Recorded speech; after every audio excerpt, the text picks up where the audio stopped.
अस्सलाम वालेकुम beautiful viewers, beautiful listeners, कैसे हैं आप? I hope you all are doing great. हम लोग फिर आपके सामने हाजिर हो गए हैं as promised with episode number 7। I hope कि आप लोगों को अब तक हमने जितना कंटेंट प्रोवाइड किया, जितनी हम लोगों ने अपनी एक छोटी सी कोशिश की है कि आप लोगों को ये हेल्थ अवेयर इन सिलसिलों को लेकर एक अवेयरनेस रेज कर सके। आई होप हम लोग अगर उसका 1% भी अचीव कर सकेंगे तो I think doctor Shahbaz and I would be very much happy and pleased. है कि नहीं डॉक्टर शहबाज, कैसे हैं आप? वालेकुम सलाम। माशाल्लाह, आपने तो आज कार्डिगन्स पहन के तो बता दिया कि ऑस्ट्रेलिया में ठंड हुई टेम्परेचर हुई है कैसा आज है, यहाँ वहाँ सच्ची में। या तीन। हाँ, ये राइट। रिवर्स है। और देखिए, पाकिस्तान और इंडिया में, बांग्लादेश में, वहाँ पे टेम्परेचर पाकिस्तान के कुछ एरियाज़ में तो 45 है, मुल्तान में खैर 47 तक जा रहा है। और वो कहते हैं अभी और कुछ दिनों में कुछ और बढ़ जाएगा। मैंने हाँ, मैंने किसी से फ़ोन पे बात की तो मेरा, this is what is the beauty of the, I mean the mix up of the things. यही ज़िंदगी का इम्तजाज है कि मौसम कैसे हैं, और इसी तरह धूप छाँव है, इसी तरह खुशियाँ गम हैं, इसी तरह अप एंड डाउन्स हैं लाइफ के। रीच, हम बात कर रहे थे कि जब पेरेंट्स की खुशियाँ हैं वो बच्चों हाँ, के साथ हैं, और बिल्कुल बच्चे खूबसूरत, बहुत खूबसूरत तोहफा है ज़िंदगी का। बिल्कुल और very true. It's a big blessing as well. बच्चे मुस्कुराते हैं तो पेरेंट्स भी मुस्कुराते हैं, सारा दिन उनकी एक्टिविटीज़ में बिज़ी रहते हैं।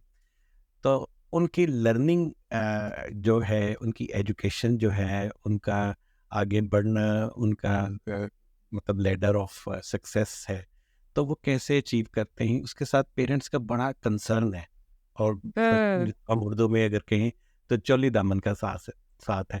तो उसमें बेसिकली लर्निंग डिसेबिलिटीज़ जो हैं, हम्म। लर्निंग डिसऑर्डर्स जो हैं, वो बिल्कुल। बहुत कॉमन है। उसमें जी, dyslexia, that is very much common. और exactly that is what we are going to talk about today. जी डॉक्टर एग्जैक्टली, शहबाज। तो वर्ल्ड के अंदर ये 7%, मतलब कि जो इसके असेसर्स हैं, हम्म। ब्रिटिश डिसलेक्सिया एसोसिएशन के मुताबिक 7% जो लोग हैं वो डिसलेक्सिक्स हैं। लेकिन ये वो हैं जो कि रिपोर्टेड हैं। इसके जी। अलावा वो लोग जो रिपोर्टेड नहीं हैं लेकिन वो इसमें प्रॉब्लम में सफ़र कर रहे हैं, वो 20% है पूरी वर्ल्ड के अंदर। हम्म।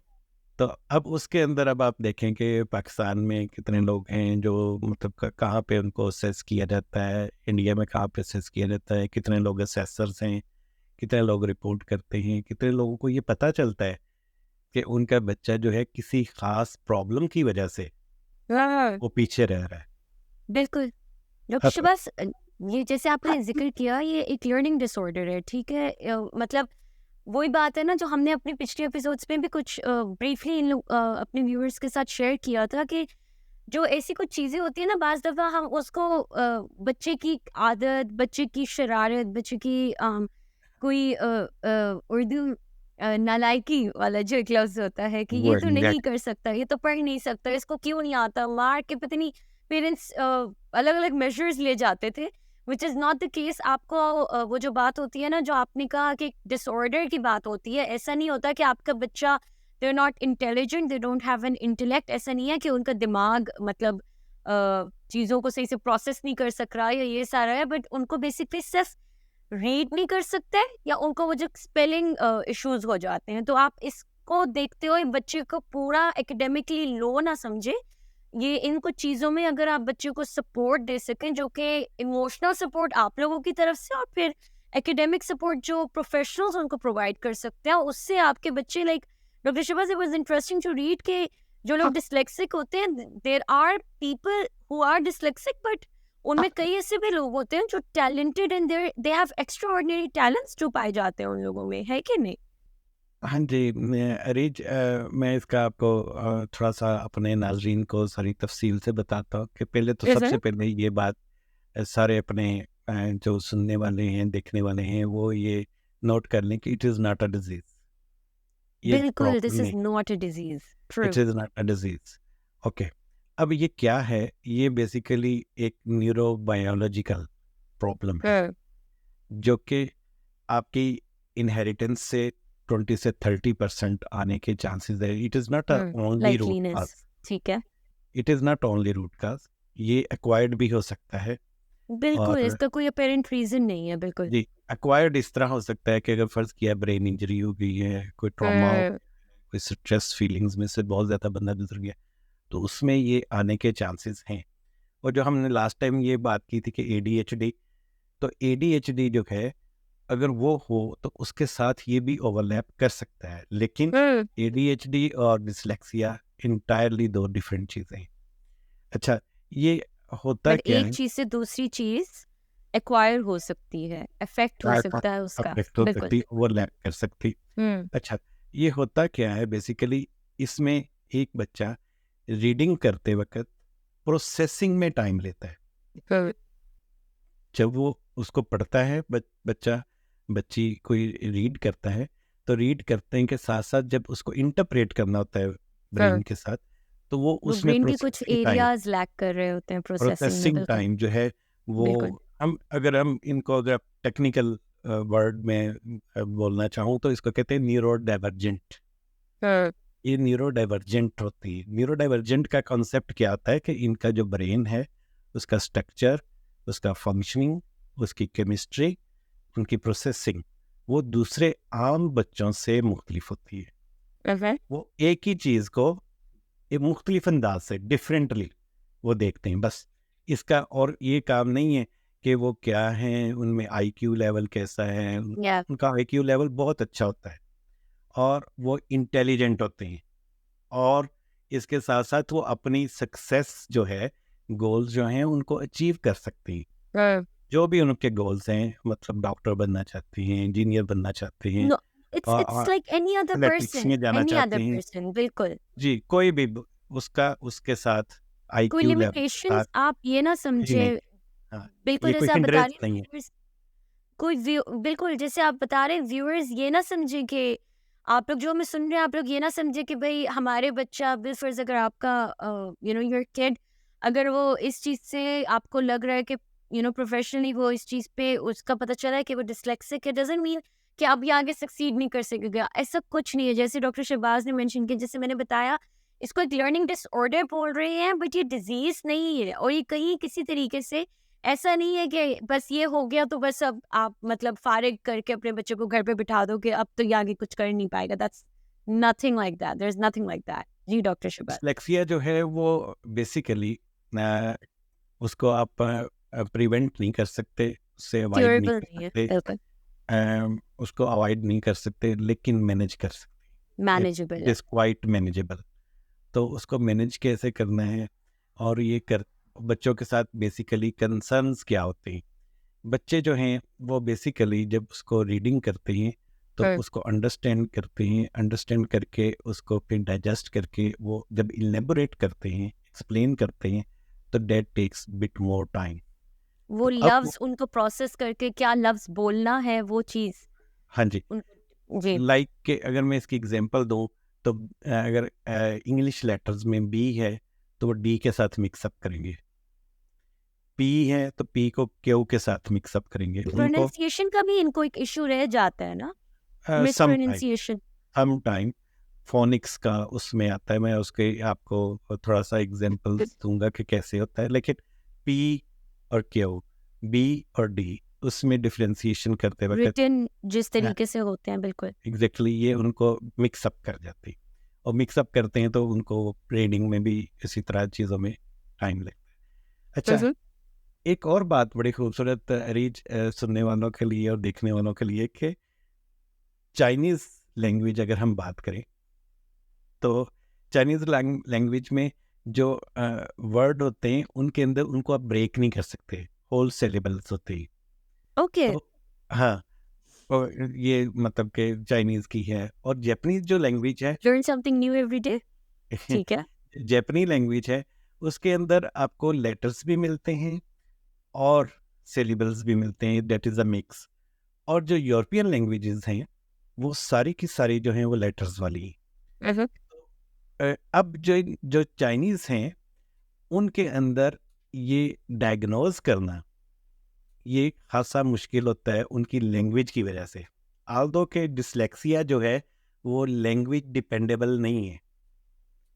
जिस बच्चे या बच्ची को डिसलेक्सिया है वो है, लेकिन वो द लैंग्वेज की वे दे वजह से, learn something, the way they learn a language की वजह लैंग्वेज, से जिस तरीके से वो पढ़ रहे हैं वो चीज़ इम्पैक्ट कर देती है उनको। जी, उनकी लैंग्वेज की वजह से उसको डायग्नोज करना जी। है बच्चे को, क्योंकि ये एक काम एक बंदे का नहीं है।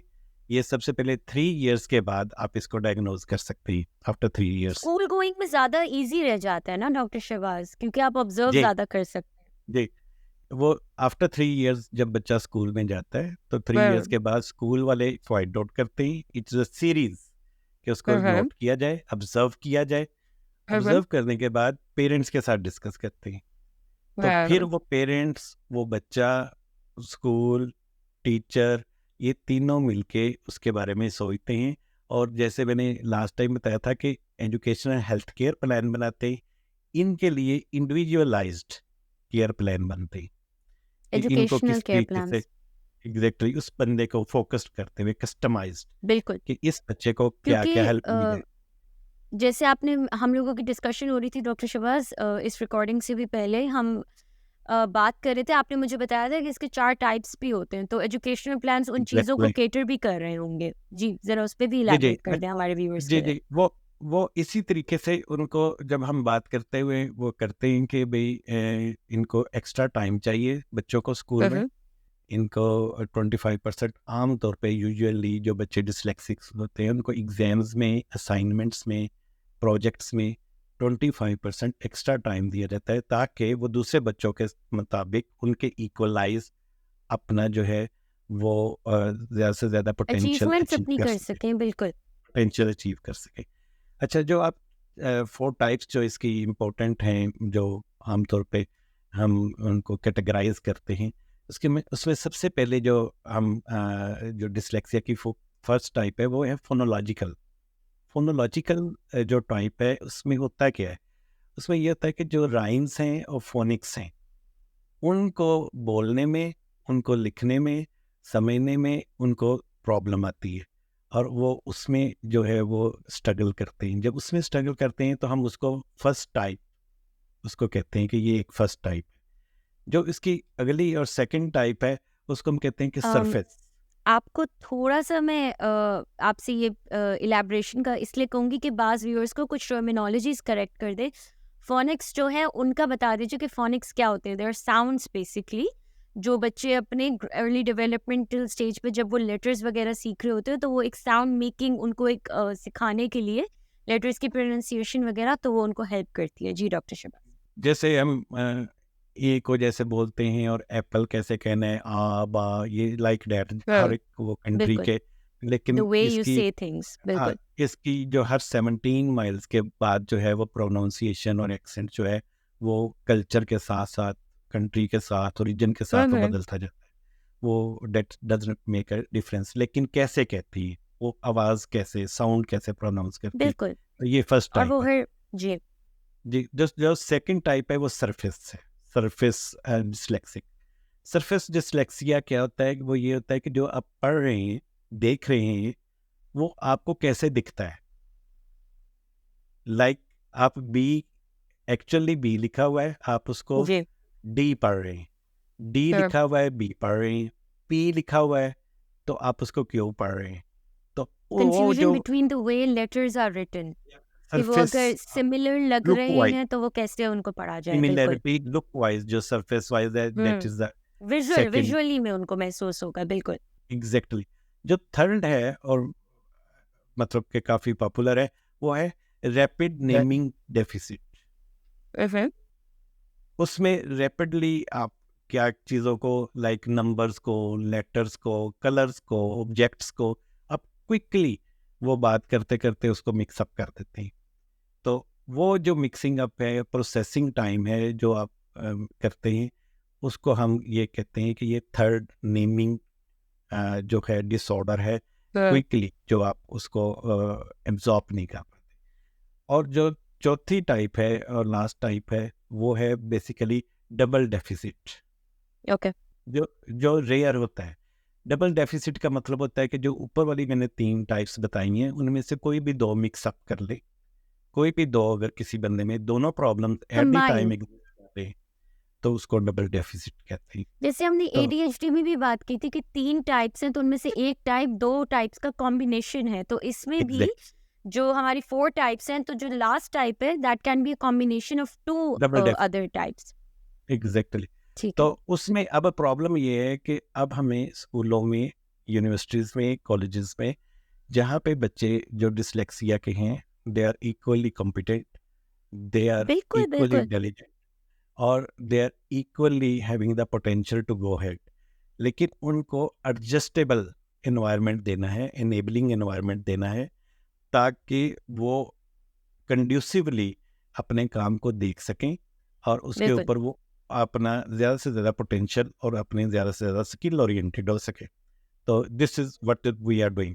हम जब कंडीशंस की बात करते हैं, हम जब एडिशनल नीड्स की बात करते हैं, हम जब डिफरेंटली एबल्ड लोगों की बात करते हैं, इनमें एक चीज़ नहीं होती, there are many other things. और जैसे हमने बात की कि बाज़ दफ़ा ये ओवरलैप भी कर जाती हैं, पर आपको जितना जल्दी डायग्नोस हो जाएगा, आप करवा सकेंगे अपने बच्चे को या जो भी, तो आपको कम से कम आप उनको उतना ही जल्दी असेस कर सकते हैं। तो ये चीज़ उनके लिए भी फ़ायदेमंद है, आपके लिए भी फ़ायदेमंद है, बिकॉज़ एक तो क्लैरिटी आ जाती है। और जो अगर आप इन बेसिस वाली चीज़ों को भी ना असेस कर सके, उसमें भी उनको ना असेस कर सके, क्लास में अगर कोई ऐसी एक्टिविटीज़ आती हैं, मेरे बचपन में होती थी when I was in my early may be 3rd 4th grade, उससे भी ऑनवर्ड्स होता था कि द टीचर वुड आस्क कि भाई चलो आप ना पढ़ के बताओ, to help us develop a better reading ability और अंडरस्टैंडिंग भी। आपका बच्चा उन एक्टिविटी से भागेगा, और जब वो भागेगा तो लोग उसको देखेंगे कि बाकी बच्चे, क्योंकि हर बच्चे को नहीं पता होता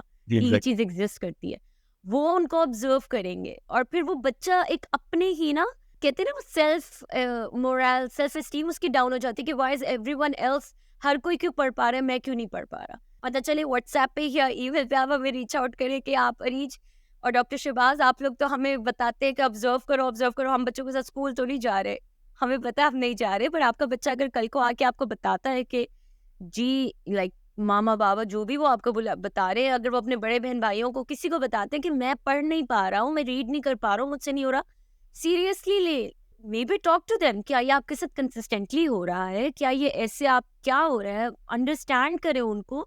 एक आप कनेक्ट करेंगे उनसे, जो हमने पिछली एपिसोड्स में भी बात की, उनको अंडरस्टैंड करने का आपको मौका मिलेगा, बट साथ ही साथ आप उनको हेल्प कर सकेंगे, एंड ये बहुत इंपॉर्टेंट है कि नहीं डॉक्टर शहबाज? जी, थैंक यू रेज।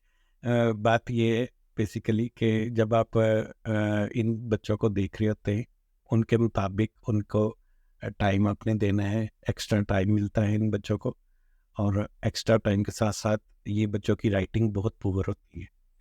इन बच्चों के राइटिंग पुअर को आप इम्प्रूव करने के लिए आपको कोई स्किल्स की ज़रूरत नहीं है। आप इन डेवलप्ड कंट्रीज़ के अंदर इनको लैपटॉप्स दिए जाते हैं, ताकि आप एग्ज़ाम जो हैं वो लैपटॉप के ऊपर दें, आप राइट अप ना करें।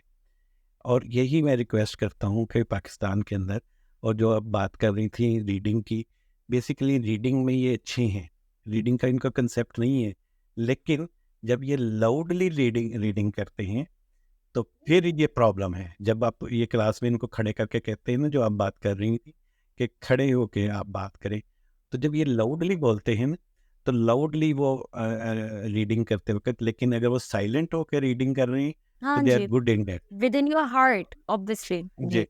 जी। तो इसीलिए जब ये खड़े होके बात करते हैं सबके सामने ऊंची आवाज़ में, तो फिर इनको प्रॉब्लम्स आते हैं।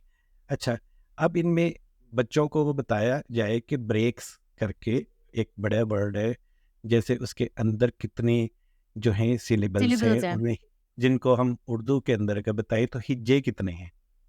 ओके। तो वो हिज्जे जो हैं उनको अगर लाइक बायोडाइवर्सिटी, बायोडाइवर्सिटी, डाइवर्सिटी। तो इस तरीके से उसको अगर वो हम बताएंगे तो वो ही will be in a good way to learn quickly, और उसको वो जल्दी से ओवरकम कर जाएगा। ये क्वाइट ओवरकम करने वाला प्रॉब्लम है, इसको बस ओनली पता होना चाहिए, आप इसको मैनेज कर सकते हैं। और एक बात और, कि जो पेरेंट्स के हवाले से, वो ये है कि इग्नोरेंस में और निगलेक्शन में फ़र्क है। सम टाइम आप किसी बच्चे का बिहेवियर को इग्नोर कर रहे होते हैं क्योंकि ये इरिटेटेड भी हो जाते हैं, थोड़े से हाइपर भी हो जाते हैं, हाँ, थोड़ा सा इनमें एंगरनेस भी आती है। तो जब आप उसको इग्नोर कर रहे होते हैं तो उसका मतलब भी पॉजिटिविटी ही होता है, उसका मतलब निगलेक्शन नहीं है। उसका मतलब ये है कि जो आप कर रहे हैं बच्चे को ये एक साइलेंट मैसेज दे रहे हैं कि आप जो कर रहे हैं ये डिज़ायरेबल नहीं है। It is not equal to the standards, it's not equal to the manners, it's not equal to the etiquettes. लेकिन मैं आपको एट द मोमेंट इसको मतलब कि इग्नोर कर रही हूँ, इट्स नॉट निगलेक्शन, क्योंकि लोगों बट ये थोड़ा सा कन्वे जिस तरीके से किया जी। जाता है बच्चों को, ये बच्चों के लिए मैटर करता है, और ये हम डिटेल में फर्दर भी बात करेंगे। ये तो तो एक अपने एंड में एक बहुत इलेबोरेट टॉपिक है, बच्चों को कैसे पॉजिटिविटी रिस्पॉन्ड करना है एक इस चीज़ वो में। देते बिल्कुल। हैं ताकि डिसलेक्सिक बच्चे जो हैं वो ज़्यादा से ज़्यादा अच्छा परफॉर्म कर सकें। इन बच्चों के साथ आपने मैनेज करना है। डिसलेक्सिक बच्चों के बारे में आपको मैंने उनकी साइन सिम्टम्स वो बता दिए हैं, असेस करते हैं। इन बच्चों को असेस करने के बाद इनका इंडिविजुअलाइज्ड केयर प्लान बनाते हैं, और उसके साथ साथ कोई वो अगर उनके मूड स्विंग्स आते हैं, एंगरनेस आती है, इरिटेशन होती है स्कूल के अंदर, वो थोड़े से कोई दूसरे बच्चों को देख के थोड़ा फिर सा उनका मोरल वाइज वो लो होता है, सेल्फ स्टीम उनकी हर्ट होती है। तो ये सारी चीज़ों को आपने, जब हम बात कर रहे हो कहीं, तो हम उनको यही कह रहा था, मैं बात यही कर रहा था कि हम उसको ये ना कहें कि हम उनको निगलेक्ट कर रहे हैं, हम उनको थोड़ा सा सम टाइम पेस और स्पेस दे रहे होते हैं इग्नोर करके। तेज दे रहे होते हैं जी, हाँ दैट्स जी, a different way to put ignore it जी। करके। और इग्नोरेंस में यही मैं आपको बताना चाह रहा था कि इग्नोरेंस में और निगलेक्शन में फ़र्क है। That is not the same thing. Some time हम उसको मिक्स अप कर देते हैं। तो इनका राइटिंग जो है वो पुअर होगी, हम उसके ऊपर गुस्सा ना करें, क्योंकि वो अब सब बहुत सारी टाइम वो पढ़ी नहीं जा सकती, पॉजिटिव इग्नोरेंस, ठीक है। पढ़ी नहीं जा सकती, वो पढ़ा ही नहीं जा सकता उसको वो। लेकिन यहाँ पे जो डेवलप्ड कंट्रीज़ हैं, वहाँ पे अगर आप टीचर को जाके बताएंगे कि ये पढ़ा नहीं जाता, तो यहाँ पे वो कहते हैं कि ये टीचर का हेडिक है कि वो कैसे पढ़ना है, अब बच्चे को कुछ ना कहें। लेकिन प्रॉब्लम ये है कि जब एशियन कंट्रीज़ के अंदर, साउथ एशियन में स्पेशली, जिन स्कूल्स के अंदर हम लोग पढ़े हुए थे, तो वहाँ पे मतलब कि लिखाई के, खुशखती के वहाँ पे मार्क्स होते थे, और टीचर स्ट्रगल ये नहीं मैंने करते सुना थे है पाकिस्तान में अनफॉर्चुनेटली। होता है। जी, जी, ये होता है, सर्टेन आज भी स्कूल्स में होता प्रिवेलिंग है। है। It's a prevailing. और पेरेंट्स से ये मेरी एक रिक्वेस्ट है कि वो जब बच्चा इतना अच्छा परफॉर्म ना कर रहा हो, तो हम हमारा सबसे पहले जो ख्याल जाता है कि शायद टीचर अच्छा नहीं करा रहे, और हम उनको एक्स्ट्रा ट्यूशन पढ़ाना शुरू करते हैं। फिर ट्यूशन पे भी अगर वो परफॉर्म नहीं करते, तो हम ये सबसे आखिर पे सोचते हैं कि हम अपने बच्चे को थोड़ा सा एग्जामिन करें, नोट फिर करें, ऑब्जर्व करें कि कैसे स्ट्रगल करता है। तो वो हम ये फ़ील करते हैं कि शायद पढ़ाने वाला जो है, वो उसको प्रॉपर पढ़ा नहीं रहा, जिसकी वज़ह से हमारा बच्चा परफ़ॉर्म नहीं कर रहा। तो आप इसको अदर वे राउंड भी देखें, जो पेरेंट्स सोच रहे होते हैं, यकीनन वो भी एक प्रॉब्लम है, लेकिन इस फिर तरह भी हम सोचें। और जो डिस्लेक्सिया है, इसके अंदर कोई भी एज और कोई मेल और फीमेल का कोई कंसर्न नहीं है। ये नथिंग दोनों मेल स्पेसिफिक। और फीमेल में उसकी जो रेस है, उससे ये कोई उसका तल्लक नहीं है, ये नॉन होता डिस्क्रिमिनेटरी तौर पर ये चीज़ चल है रही एग्ज़ैक्टली। होती है। I don't know if that's the best word to put here, but ये डिसऑर्डर किसी रेस या किसी भी जेंडर वगैरह को देखकर नहीं आता। ये नहीं, कोई, exactly. Like we said earlier, apparent reason नहीं होता। Genetics can be a small reason, likeliness उससे हो सकती है, बट इसका कोई अपेरेंट रीजन नहीं होता, एक्वायर भी कर सकते हैं। जी, तो हमने thank you so much doctor Shahbaz, and thank you so much listeners and viewers for staying with us. हमने इससे आपको एक आई होप कि एक क्लैरिटी दे दी होगी, एक इन्फॉर्मेशन आपके ग्रास्प करने की हद तक इंशाल्लाह अच्छी प्रोवाइड आपको हो गई होगी। And let us know in our email through WhatsApp कि अगर आपको कुछ भी एडिशनल इसके बारे में जानना हो, हमसे कुछ भी अगर इसमें असिस्टेंस चाहिए हो, तो इंशाल्लाह we're always there for you. इंशाल्लाह we will come back with another episode next Wednesday. तब तक के लिए अल्लाह हाफिज। बट बिफोर दैट, आपने लाइक शेयर करना है, हमारी एपिसोड्स को लाइक करना है, कमेंट करना है, सब्सक्राइब करना प्लीज़ मत भूलें, and stay connected. Thank you so much. खुदा ठीक, हाफिज। अल्लाह हाफ़िज़।